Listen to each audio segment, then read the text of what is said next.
Good morning or good afternoon to all of you, and welcome to this joint webinar on how has COVID-19 affected osteoporosis and post-fracture care. My name is Dominique Pierron, and I'm the science manager at IOF. Before introducing the moderator of the day, I would like to inform you that attendees are automatically muted.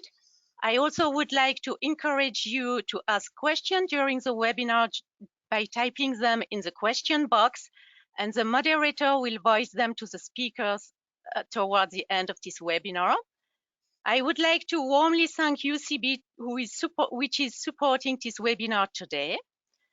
This being said, I'm very happy to welcome our moderator of the day, Professor Nicholas Harvey from the UK. Professor Harvey is Deputy Director and Professor of Rheumatology and Clinical Epidemiology at the MRC Life Course Epidemiology Unit at the University of Southampton in the UK. Professor Harvey is also the Chair of the Committee of Scientific Advisors at the IOF. Professor Harvey, the mic is yours.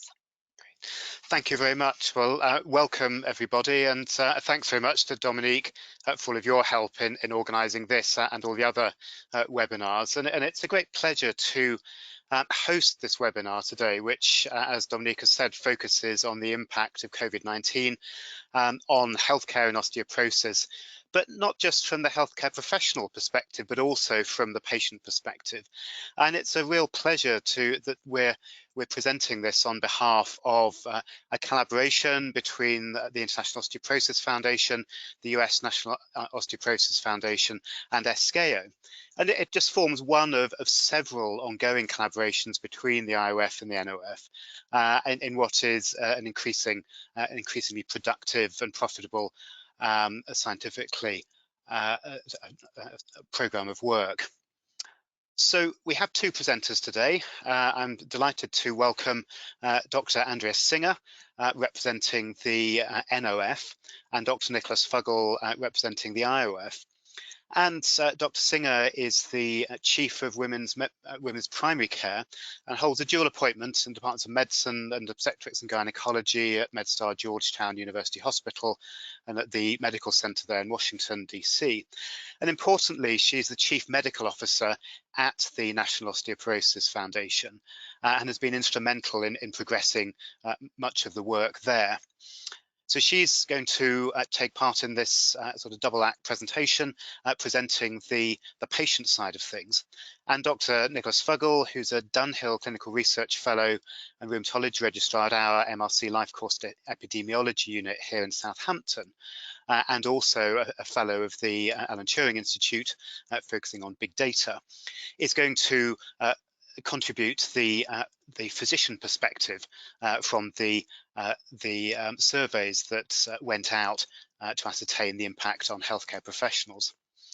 So without further ado, I will hand over to Andrea and Nick to take us through the presentation. I look forward to hearing what you've got to say, and we'll have time at the end for a panel discussion to take questions and I hope provide answers to the audience members. And those of you out there in the audience, please do use the question function, which I think there'll be a little box there for you to type in your questions. I will read those out and we'll do our best to answer them and to sort of expand on the discussion around them. So our two speakers, over to you. Thank you. Thanks very much indeed, Nick. Yes, it is an absolute pleasure to be here this afternoon to share with you the findings from this incredible collaboration between IOF, SKO and the NOF that look to answer the important question of the level of impact that COVID-19 had on osteoporosis care. And of course, the COVID-19 pandemic is far from over, and our thoughts go out to colleagues now, particularly in India, who find themselves at the eye of the COVID-19 storm. So the surveys that we're going to present to you have the findings of which actually have been published in Osteoporosis International in a pair of companion papers. The first you can see at the top there is the collaboration between IOF, NOF and SKO, and was a survey of healthcare professionals and clinicians. And the second that you can see is the NOF's survey of patients and caregivers and gives that perspective on the effects of the COVID-19 pandemic on osteoporosis management. We'll be amalgamating the findings of these two together in the webinar today, and Andrew and I will be chiming in at different times. So in terms of the headlines or the key findings from these surveys that of course we'll expand on throughout this webinar, indeed it did seem that COVID-19 impacted substantially on the management of osteoporosis. And key areas of this impact included alterations in the access to care, an expansion in digital medicine, particularly telemedicine consultations, video consultations, and virtual clinics, interruptions in the ability to perform DEXA scanning for the monitoring and assessment of osteoporosis patients, and substantial interruptions in the supply and delivery of osteoporosis medications to our patients, particularly when we think about parenteral medications. So in terms of the methods, and we're talking first here about the clinician or the healthcare provider survey. So the survey was designed by NOF and was sent out in April of last year to 400 healthcare providers that were identified as part of the NOF's professional partner network. It was then shared with IOF, and we sent it out to colleagues from the Committee of Scientific Advisors and Committee of National Societies. There were about 530 of those, and that was sent out in May and June last year. There was a very good response rate, particularly given how busy everyone must have been within the context of COVID-19, and over 200 of our people responded with a very broad global reach, with 53 countries represented. It's important to say at this point, of course, that these data were collected almost a year ago, and the situation is very likely to have changed in your countries in the audience. And it'll be fascinating to hear how things have changed since this one particular cross-sectional point in time. This slide with this pie chart is really only to demonstrate the immense effect of the IOF, NOF and ESCO collaboration and the broad global reach that the survey covered, including representation from Europe, North America, Asia Pacific, the Middle East and Latin America. In terms of the roles played by the respondents in the health provider survey or the clinician survey, the vast majority, 85% of respondents, were physicians, but there was also strong representation from physicians' assistants, physical therapists, nurses and nurse practitioners, and colleagues in management. The specialties, which were particularly badged against those people who responded, were largely from the expected specialties of rheumatology, endocrinology, orthopedics, and general internal medicine and geriatrics. But there was also substantial and significant contributions made in the fields of radiology, obstetrics and gynecology, physical medicine, and nephrology. In terms of the clinical settings in which the clinicians worked, about 3/4 of these came from either academic medical institutions or hospital-based secondary care provision. About 1/4 came from either large or small solo private medical institutions, and there was only a very small minority at 1% which represented primary care. And that's important when we consider the findings of our survey. We're now looking at the NOF patient survey, and this was sent out in May of last year to about 350 patients and caregivers who were identified as part of the NOF's excellent online support community of patients and caregivers. There was broad coverage from across the United States of America, but other countries that were represented included Puerto Rico, Canada, Iraq, Turkey, and the United Kingdom. Over 3/4 of respondents to this survey were 65 years or older, and the vast majority, at 95%, were living independently in their own home or apartment. When they were asked who was primarily responsible for providing their bone care, 40% responded that it was from primary care or general internal medicine, 30% from endocrinology, 17% from rheumatology, and then significant contributions from gynecology and geriatrics. I'm now going to hand over to Andrea, who's going to talk to us about how access to care was impacted by the COVID-19 pandemic. Thanks, Nick. Next slide, please. So before we can talk about testing and treatment and outcomes, right, we have to think about, were people getting the care that they needed? And we clearly know that in the setting of the pandemic, there has been a relative neglect of chronic disease management across multiple disease states. Well, osteoporosis is no exception. And there were certainly concerns about patients in general, but particularly post-fracture patients in terms of what that would mean for care. So if we look at the mode of patient interaction, for those who were offering visits, how was this being done? About 33% of providers were doing telephone consultations, about 21% video consultations. And again, as Nick mentioned, keep in mind, these were in the relatively early days, somewhere between the first 8 to 10 weeks of the pandemic. 26% still did have availability for face-to-face appointments. Many of them were for urgent in-person visits and for existing patients, as we'll talk about. And then there were some various other modalities used, not to the same degree, in terms of instant messaging or patients who were seen for administration of parenteral therapies. Next slide. If we think about where these patients were being seen, as Nick mentioned, many of the providers who responded were in an institution or system type of setting. When we think about the settings within an institution, we're talking about offices, clinics, hospital-based practices as well. 21% of that group were open for either face-to-face and or telemedicine consultations, but just for emergencies only.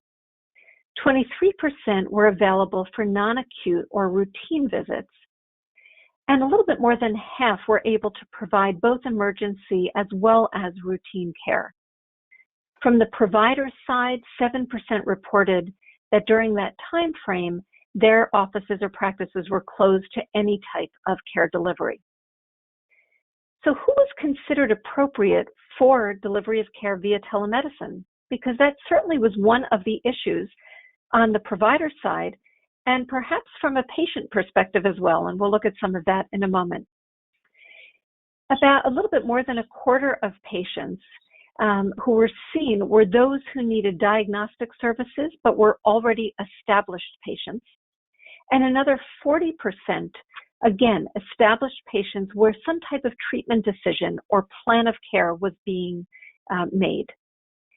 19%, so a fewer number, were actually willing to do assessments of new patients or others who might have been referred or had been seen in a different aspect and then ended up calling the provider. And 10% felt that telemedicine was not appropriate, whether these were providers or patients who were quarantined, who didn't have access to telemedicine. So you can see that there was sort of a wide range in terms of the types of patients that were able to receive care via telemedicine. Next slide. In terms of access to the primary bone health provider, and this is reporting by patients. So from the patient's perspective, about 40% said that their provider's offices were open, at least as far as they knew. Close to 20% said that the provider's offices were closed. Almost an equal number had providers whose offices were only open for emergencies. And then there were a fair number who were not sure if the office was opened or not. And part of that stems from the fact that in this emerging situation, where they were worried about their own health and risk for infection, they hadn't really looked into it and didn't necessarily think visits for bone health were necessary. So you have almost an equal number who had the ability to go to an office versus those who would not have been able to get care unless they had an emergency, even if they wanted it. Next slide. Again, looking at the patient perspective and the number of patients who are reporting the ability to have attended an in-person appointment or who changed or altered an appointment, this is from the 40% whose providers actually had an open office. So you have to sort of think about that funneling down. But of those who had the ability to have an appointment, only 18% attended an in-person appointment. Clearly, the vast majority either didn't have the option or were not willing to do so. Of those who had made appointments or had something on the book, about a third of them changed or canceled their appointments. And if we think about the reasons or those things that were an impetus for them to do so, those that sort of ranked the highest was a fear of their own vulnerability to COVID-19. And I think that's important for us to put in the context. If we think about patients who are at risk for COVID-19, at the time, much of the information that was out there, older populations, those with comorbidities, it's the same group of patients who are at risk for fractures and who have osteoporosis. So there was clearly an overlap between the groups that should be concerned about bone health, but yet were probably at the highest risk for COVID-19. The other thing that sticks out to me on this slide, and I think that we'll come back to at the end, was that 40% of patients felt that their appointment was not urgent or could be easily postponed. Now, you might very well say, well, that may indeed be the case. Certainly, osteoporosis doesn't develop overnight. There aren't very many osteoporosis emergencies or urgencies.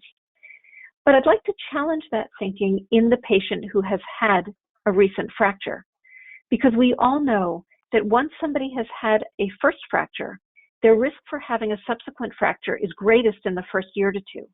So if ever there were to be an osteoporosis urgency or emergency, it's in that patient who's had a recent fracture, and yet even including patients' responses who had had a fracture, they still did not find that they had an urgency to have a medical appointment.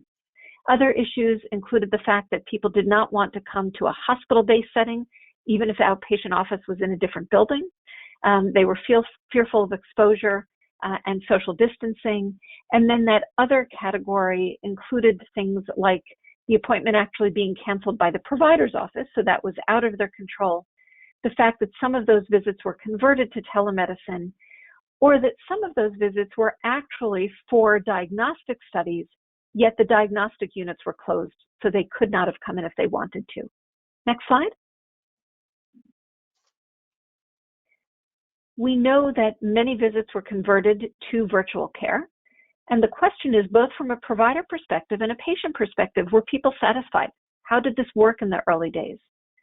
Looking at the provider responses and the time spent in documentation and in the electronic health record, almost half of the providers reported really no change or difference in time from what they would have done in an office setting. Close to 40% reported an increase in the time needed for charting, for utilization of the electronic health record. And it was really the vast minority that reported less time being required and an increase in efficiency. I imagine that has changed. Now, if we looked at this a year later, when everybody has been accustomed and we're familiar with using platforms, that would likely be somewhat different. There was a varied experience in terms of providers' feelings about communication with the patients and how this affected patient care. So you can see some of the direct quotations from providers on the left-hand side in regards to communication with the patient. Some felt there was more time required to provide explanations. Patients had questions about COVID-19, which might not normally be something that a bone health expert would respond to, and they needed to spend time responding to some of those concerns. On the patient care delivery aspect, providers felt that they maybe were answering questions about broader issues because patients who got to them didn't have access to some of their other usual providers or specialists. That if they were seeing patients in person, there was extra time needed for sanitizing and turning over the rooms. And again, there was some complexity in the early days in terms of using the EHR. Next slide.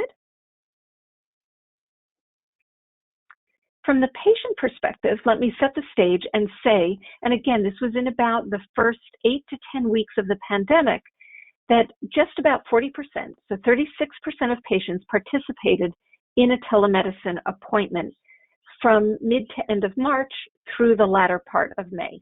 It's a fairly rapid uptake. Of those patients, 77% gave a thumbs up, were satisfied with their experience. And they really had a lot of rave reviews. They found the appointments convenient. They didn't have to leave home. They were easy. They felt it was a good quality visit.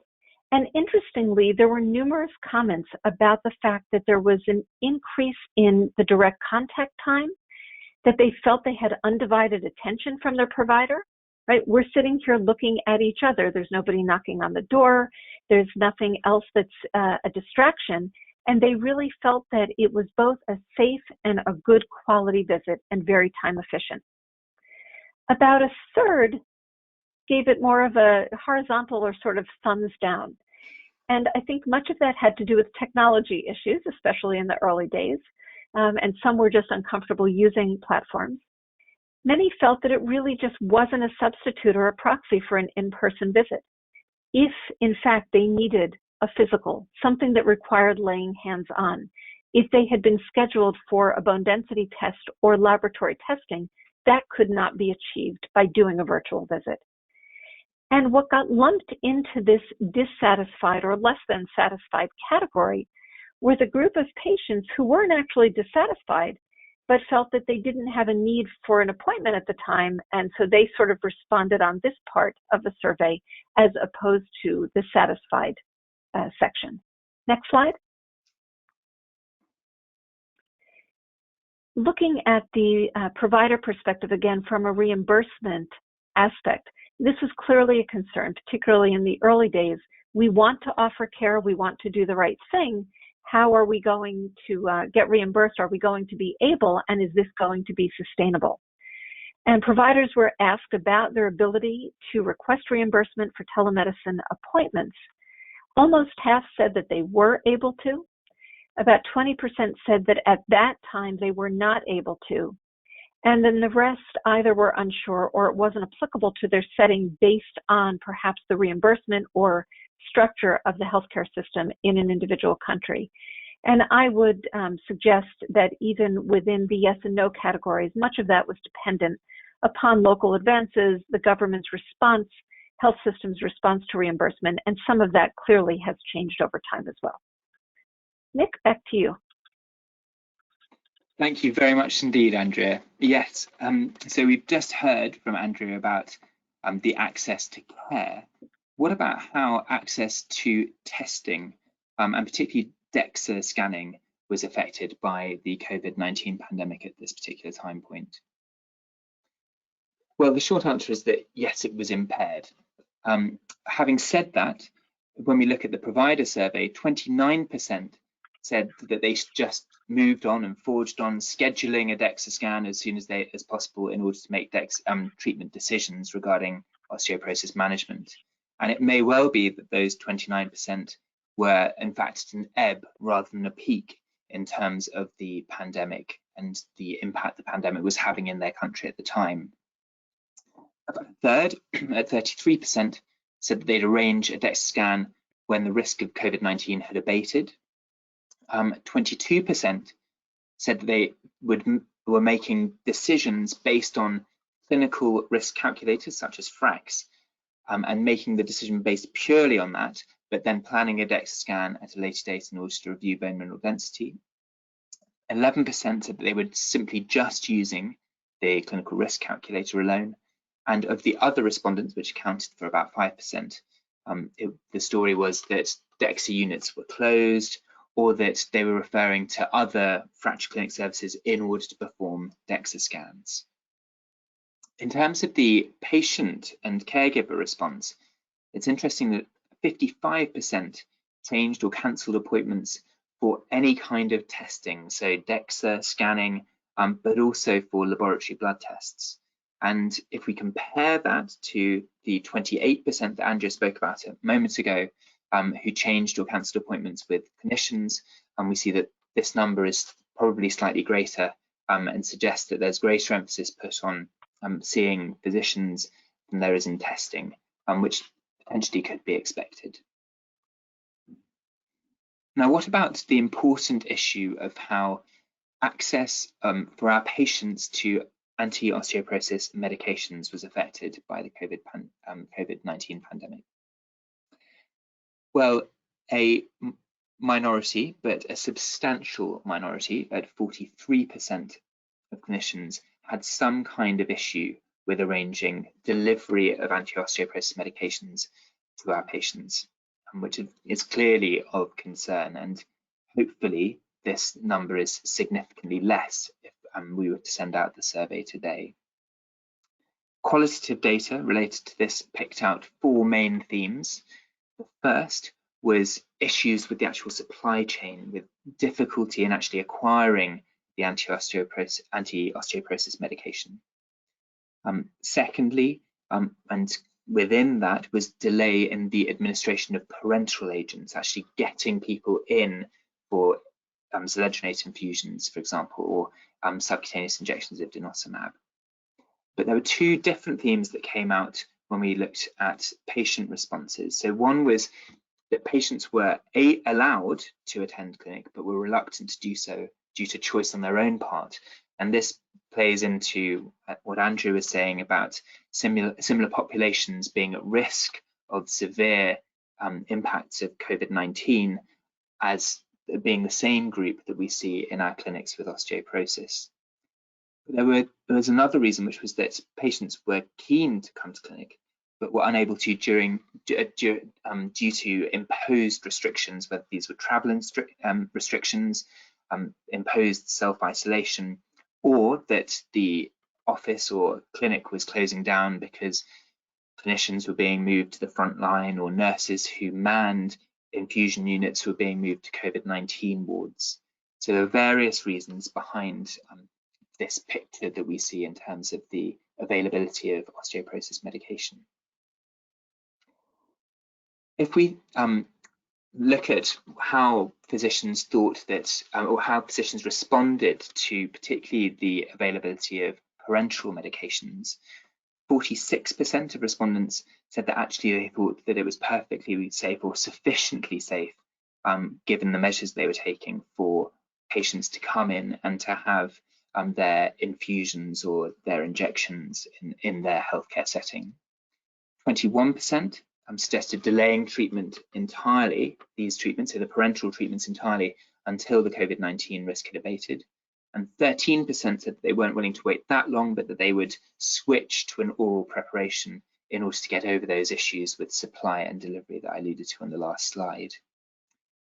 Interestingly, 3% said that they had moved their infusion or their injection treatments to an alternative clinical location, so perhaps away from an acute hospital to an outpatient unit or to some kind of primary care facility, away from where the majority of COVID-19 patients are being cared for, and to reduce traffic to an acute hospital. And interesting, 8% considered arranging in-home administration. Now, we presume this is probably denosumab, but it would be interesting in the discussion to hear from anyone who had considered or managed to set up some kind of intravenous domiciliary service for IV zoledronate, for example. When the respondents, and if we bear in mind the majority of 99% of respondents were from some kind of secondary care setting, when we asked them which medications were primary care responsible for, primarily, 49%, so nearly half, said that primary care are responsible for the prescription of oral bisphosphonate. So this would be expected. It's maybe slightly higher here in the UK, but probably to be expected.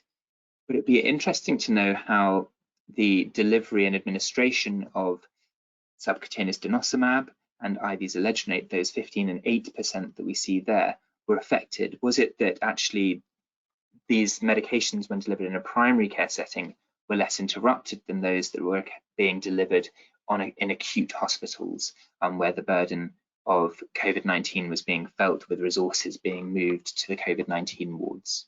So a point for discussion. It'd be interesting to hear anyone's responses to that and their current experiences as we've moved forward through the pandemic.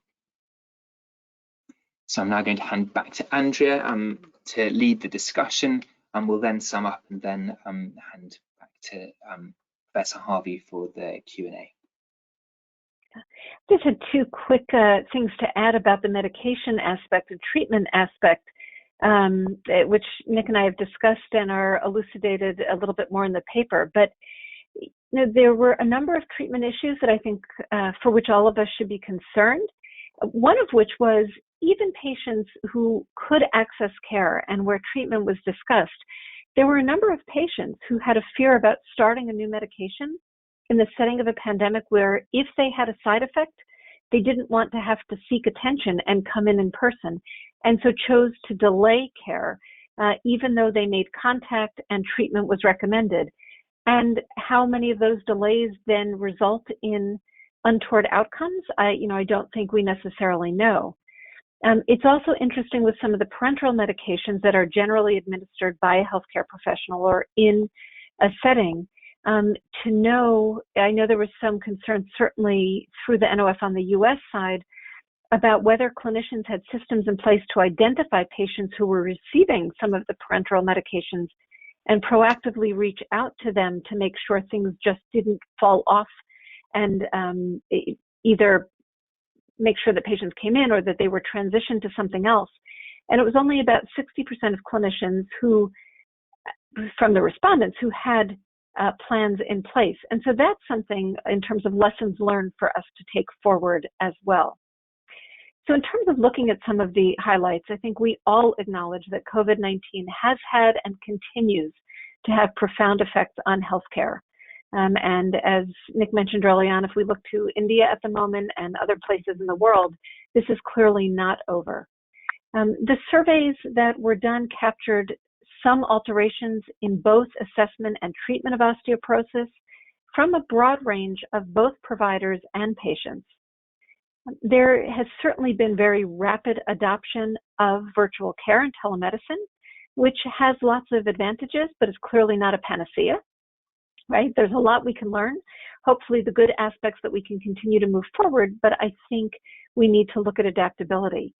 There's the potential for financial savings, for increased efficiencies for many of us, both as individual providers and for healthcare systems. And clearly, from my own personal practice, my patients are very satisfied. It's convenient for them. They really like having this as an aspect and an option for their care. But it's not right for everyone and for all settings, and challenges do remain. And it will be interesting to get some feedback about how that has changed for all of you over the past year. The availability of medications, the challenges in terms of delivery are certainly of concern. I think they are less now than when we did this survey in the early days. Certainly some of our industry partners, in conjunction with governmental agencies, have stepped up to say, how can we make this better? But I don't think we've solved all of the issues. And it will be interesting to hear about that from all of you too. And I know I said this before, but I'll come back to it. I think perhaps the most disturbing, or one of the most disturbing aspects, was the lack of concern for fracture risk and patients' perceptions that appointments for osteoporosis and bone care were not necessarily and could be postponed. Unfortunately, this is in line with the fact that osteoporosis remains in general an underdiagnosed and undertreated disease, and patients don't always realize the potential outcomes or impact on life. But this, I think, perhaps is some of our call to action in terms of how do we change this line of thinking? Because we don't want in this new world for bone health to fall off the radar altogether, particularly in post-fracture patients. Next slide. We know that there has been delimited or delayed access to DEXA, which may change usual practice in terms of what we all know. So how do we rethink what we do? How do we realize that even if we don't have the gold standard assessment at the outset, that doesn't necessarily mean that we can't do risk assessment and treat patients? And it's interesting to note that the access to FRAX online usage was 60% lower in April of 2020 as compared to February pre-pandemic of 2020.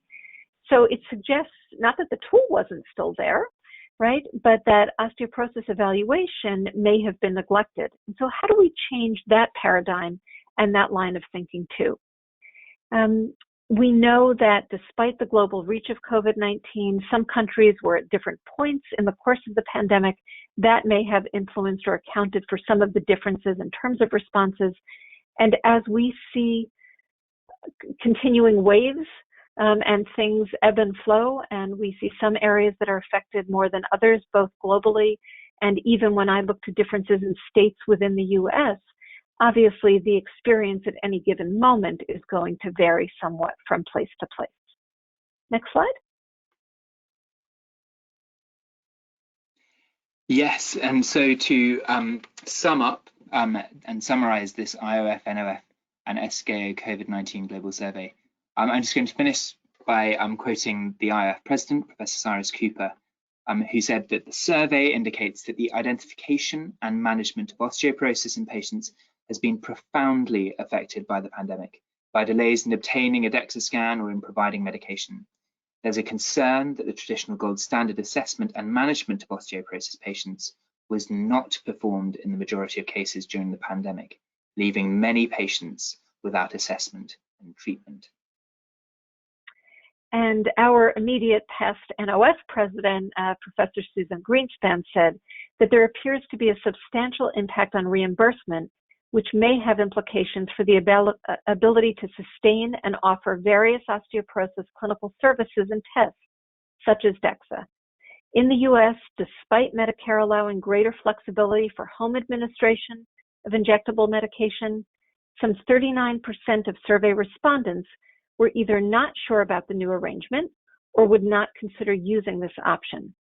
This could potentially lead to a reduction in resources and corresponding decrease in the assessment and treatment of patients with osteoporosis and related fracture.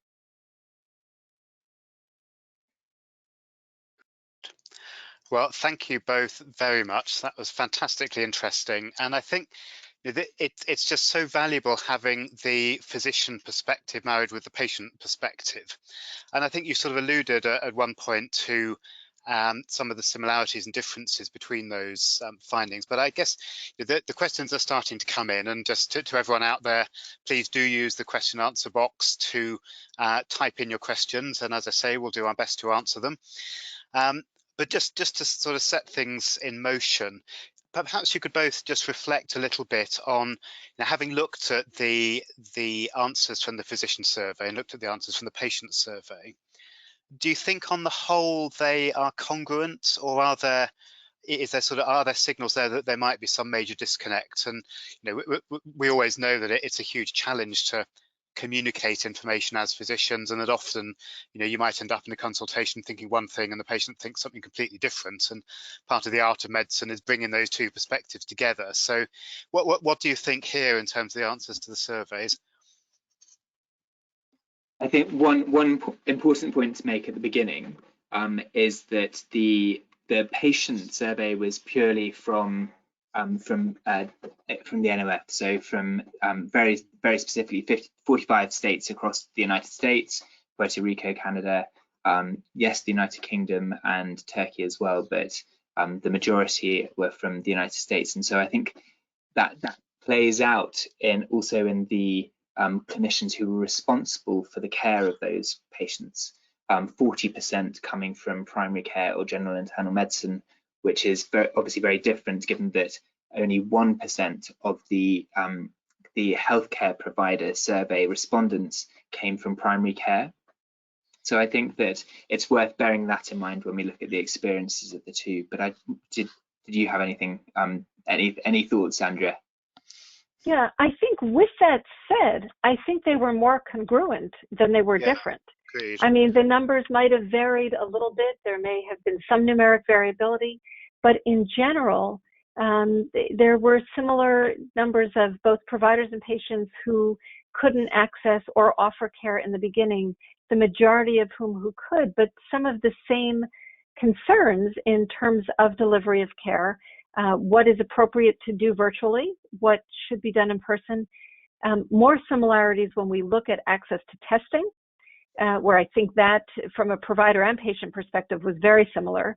And the same with some of the medication barriers. That I think was was a very similar experience on both sides. And it was really the parenteral medications, obviously, that presented the greatest issue, as opposed to those either parenteral or oral medications that are self-administered, but some of the same frustrations. So I think in this sense, we got, a similar response from both sides of the treatment. That was certainly my impression on looking at the papers and the presentation. So, and I guess, that's reassuring, I guess. Although, of course, the impact on care is anything but reassuring, both from the point of view of what's happened over the last couple of years and what might happen in the future. So we're getting some questions through, and one question was whether we could tease out differences by regions of the world from these surveys, and I guess you'd sort of alluded to that in part, Nick. But from are we able to tease anything out, or is it we may not just have enough participants from different areas to really be sure about that? I'd say that it would be underpowered to be able to draw too many of those conclusions. Having said that, it may well be that if we were to perform another survey today, that we might get more respondents, and we might be able to tease out nuances that are due to change in specific countries or particular geographical nuances in practice. And it might be interesting to look at what's happened a year later. Again, when we talked about doing this webinar, Nick and I both sort of looked at the data and thought, well, given the rapidity with which things have changed, it's a little old. Clearly, what we're doing every day in the world of virtual health or telemedicine is very different now than what it was 4 weeks into the pandemic.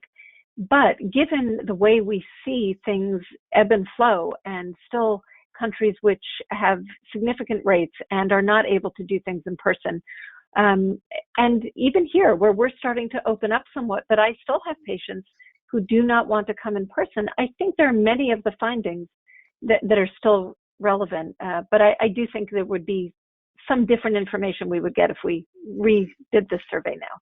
I also agree. Now, just with improvements in testing and so on, we might be able to have a better idea of whether a country is at a peak or at an ebb in terms of the impact that COVID-19 is having at that particular time.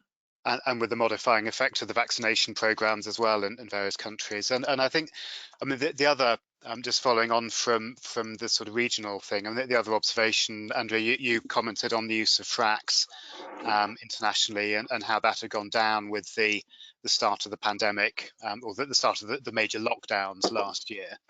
And certainly in that paper, we did find that there were differences by country, and certainly the impact on FRAX usage seemed rather less in countries that had a sort of pandemic threat before in the Far East and so forth. And so that there's some interesting nuances that come out of that. And I think I completely agree with you that it would be certainly interesting to look at how things are progressing. I think we've lost Andrea, are you still there? No, you're back again. I'm still here. Fantastic. Your camera disappeared for a moment, but you're back. So good. As did yours for me. Oh dear. Okay, oh dear. We're good. Yeah. Well, I'm still here, and you are as well, so that's good. So let me look through the questions then. So there was a comment from about practice in Hull in the UK about giving zoledronate on day 7, which is presumably day 7 after a fracture. And I think that sort of goes around. It's perhaps a bit of a long discussion to have now, but in that sort of orthogeriatric hip fracture situation, what are the pressures on getting somebody treated in a more even quicker way than perhaps before, and the sort of pressures on whether they go back to nursing homes and vitamin D and so forth? I don't know, Andrea, or you want to start off with any thoughts on that? Oh, sure. You're right. That may be beyond the scope of what we sort of have time for. I think there are a couple of major concepts, though, right? There's the concern sometimes from some of the orthopedic surgeons, and I think it really is related to zoledronate as opposed to most other osteoporosis medications, even the oral bisphosphonates, which most of our orthopedic surgeons here are comfortable starting immediately following a hip fracture. With IV zoledronate, they usually prefer waiting a few weeks, and the number of weeks, I say few because that's a little bit debatable depending on to whom you ask, but I think it comes back to the point of using that fracture as a teachable moment and capturing the patient when you have them somewhere and can start some treatment. Otherwise, the risk is that they leave, they go to a nursing home, or they go to rehabilitation, they end up somewhere else. And sometimes getting them back and getting them treated is problematic. So we could, from a pathophysiologic standpoint, probably debate the perfect timing, but it's this need to want to do something and not lose, particularly hip fracture patients, to follow up. But I'm curious as to both of your opinions on what the practice is there. Yeah, and this was something we discussed in some detail. So we had a series of webinars last year from the Royal Osteoporosis Society in the UK, and one of them was focused around secondary prevention and what to do in an orthogeriatric situation. And I think there was an increasing feeling that, given the sort of 2-week issue with the legendary is probably just statistical artifact rather than anything more than that. It was the pragmatic approach that the absolute priority is making sure the patient gets treated, and it's being pragmatic about that. And so giving it before 2 weeks is what many people are starting to do now, when they're able to, just to ensure that patients get treated, and and giving the vitamin D a bit more aggressively in hospital, and just avoiding that awful situation where somebody is sort of thinking they might get some treatment, coming back for some treatment, and then it never happens, and the next thing they've broken their other hip. So Exactly. I think that people are, the pandemic has sort of challenged the ingenuity and the pragmatism of healthcare providers in attending to patients. And I think there's some nice comments from J.K. Lee there about how do we get prescriptions out to patients, and how do we get medicines out. So saying, in his practice, for those patients who are not willing to come to hospital, I've given them the prescription to pass on to primary care physicians or community physicians, pharmacists who are more easily accessible, or even do not have injection by their PCP. Of course, that's quite variable by country anyway, and certainly in the UK, I don't prescribe things directly, and Nick doesn't either, of course. So in the main, we tend to ask the primary care physician to in the community to do that. But I think there's also a comment about sending refill medicines out by Uber and other taxi services and things, and I think that just illustrates the sort of pragmatic measures. Now, I just wonder what your reflections on that need for pragmatism and just ensuring that the patients get what they need despite all of the pressures. I mean, Nick, do you have any thoughts on that? Yeah, I think my thoughts are that, and again, as it's been said before, it'd be so interesting to repeat the survey now, because I think that we have seen things move forward in quite a step-changing way. For example, to a large extent, the acceptance of digital healthcare, telemedicine and video medicine, etc. And it's that kind of, whereas we've probably seen about 10 years worth of development in that space within the last 12 months, and an increasing move to acceptance and seeing that this is really a pragmatic way forward because of the current environment, but it may well stay in certain facets of medicine. So I do think that there has been increasing acceptance and pragmatism over the last 12 months, and hopefully some of the efficiencies that we've gained through that will be here to stay. Yeah. So it's Andrew, do you want to add to that? Yeah, well, I was just going to say, I think people have gotten creative, and so we've seen people set up drive-by clinics. I mean, it sounds funny the way it says, but where Yes. patients didn't want to come into the office, but like you think about the drive-by COVID testing or flu shots, and same idea, stick your arm out and you could get an injection of denosumab or romosozumab, or not an IV infusion, obviously, that doesn't work that way, but just increasing access while keeping people safe. I think we have to think about that. There are different challenges in different countries from a reimbursement perspective by allowing self-administration and other things, and I don't want to take up the time speaking to some of the specifics in the US, But I think this all should encourage all of us who have found workarounds to make sure that we are continuing to advocate and working with our policy groups to make sure that some of the exceptions that were made are carried through, because hopefully the world is going to open up again. But there will be something else, and not for a long time. We should take lessons learned and convert it into practice that makes sense and that best serves our patients. Yeah, absolutely agreed. So just taking that further in terms of the discussion of telemedicine, and I mean, Andrew, I think the survey suggested that around 3/4 or so, 2/3 to 3/4 of patients quite liked the telemedicine, and I wondered whether, and I guess we won't see this from the survey itself, but in your broader experience and speaking to colleagues and so forth, whether that perception differs markedly by specialties. And we deal mainly in risk assessment. There's not a huge amount of clinical examination you need other than to ask, see whether somebody's got a kyphosis or not. Whereas, I'm a rheumatologist, as is Nick, and we also see inflammatory arthritis, and trying to tell whether somebody's got a very subtle synovitis, with them holding their hand up to the camera, and that's just not feasible. So I suspect that telemedicine perhaps works better for us than it does for other colleagues. And I just wonder, had you got any sort of sense of that from colleagues in other specialties or from other people you speak to? Yeah, so I think you're right. I think it's a little bit dependent on the disease state and the specialty. But I think there's a lot that all of us do to some degree.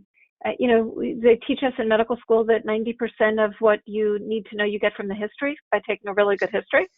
And I think that that's true for a lot of chronic disease management.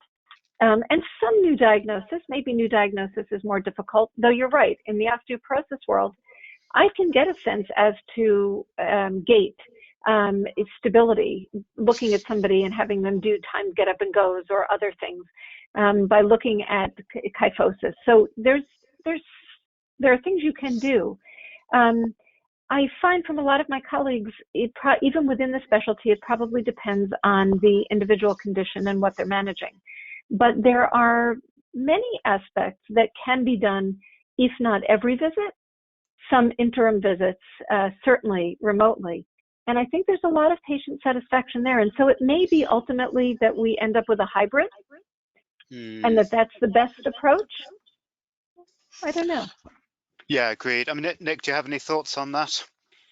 I liked the idea of doing a timed up and go as part of your clinic assessment. I think that's a really good idea, provided, of course, that it's safe for them to do so. Exactly. But I think that in a way gives information that you'd normally get from the patient walking from the waiting room through into the clinic room. Yes. But it provides it within their own setting. I might steal that if I'm allowed. You can. Yes. So we've got a question coming in, which I think is a really, really good one about access to osteoporosis care and whether telemedicine helps that. And I'm not sure that's quite such a straightforward answer as one might superficially think. So, I mean, Andrea, first of all, what's your experience and then your perception of the future in terms of how do we ensure equity of access, across all strata of age and ethnicity and sex and everything else? And does telemedicine, is that a part of that? Does it help or hinder? So I think the short answer is yes. I mean, in my own practice, I wear a number of hats. I'm still in the trenches primary care doc, but I'm sort of think of myself as a PCP bonehead, if you will. And I do a lot of osteoporosis consultation, but I also run our fracture liaison service. And certainly for the patients in the fracture liaison service, if I look at pre-COVID, pre-telemedicine, and those who were scheduled, who were captured, scheduled, and the rates of no-shows, cancellations, those who chose not to come. And I look now, post-COVID use of telemedicine, we are seeing almost all of those patients for initial visits, and mainly because they want to remotely. I almost never have anybody who cancels or doesn't show, and they all understand the importance and are willing to do it, because we don't have to worry about a caregiver bringing them in. We don't have to worry about the falls and the risks and how are they going to get here. But beyond the issues with, people think about this with the elderly, with the frail, certainly we have a large country, and I'm sure this applies elsewhere globally. There are rural areas. There are places where there's no bone health expert within a couple of hours. This affords or allows for access for patients who may not have had a way to see a bone health expert.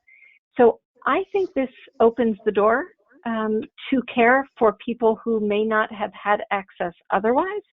And for many of those reasons, I'd like to see it stay as an option. It would be hard for me to imagine going backwards, and now we're back to how are we going to get this patient.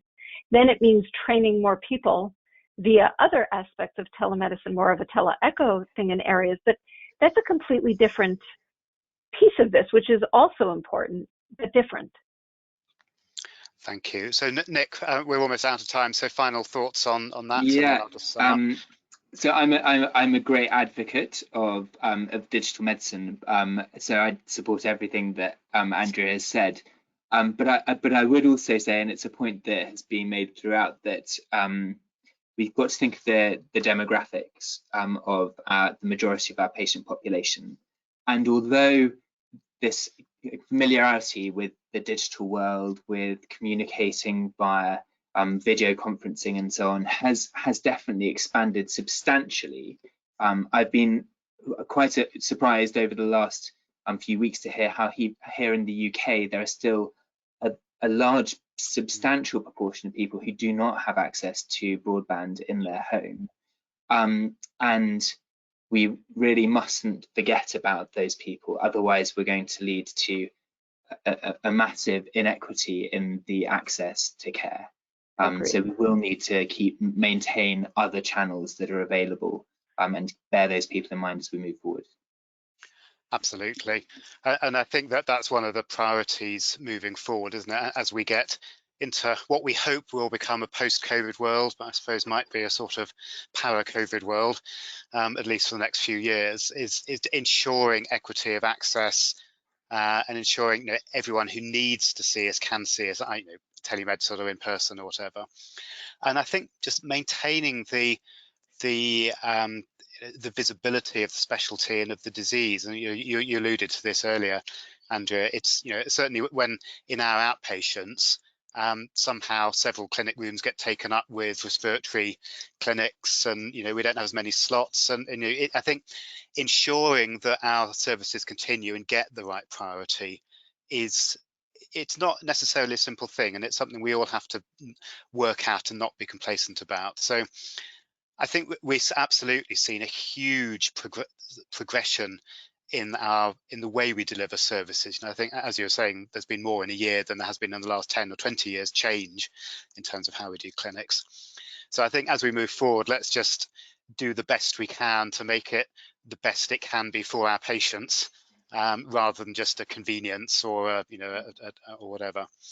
So with that, thank you very much to Andrea and to Nick for fantastic talks and discussion. Thank you very much to Dominique and her colleagues in the office at the IOF for hosting. Thank you very much to your colleagues, Andrea, at the NOF and our colleagues at ESCAO for taking part in this. And finally, thank you very much to UCB for sponsoring the webinar, and to all of you out there for listening and for your questions. So with that, thank you and goodbye. Yes, maybe I will just, before closing the session, maybe I will just like to thank all the participants to this webinar, and we hope that you enjoyed the session. We will post the recording of the webinar on the IOF website, and you will receive the link by email tomorrow. So yeah, for those of you who were not able to attend, who are not here listening to us today, but everybody will get the link for the recording. You will also be prompted to fill in a survey immediately after this webinar. We would appreciate your input and comments as we continuously try to deliver webinars that meet your expectations. last but not least, if you have any question, comments, please do not hesitate to contact us at webinar@osteoporosis.international.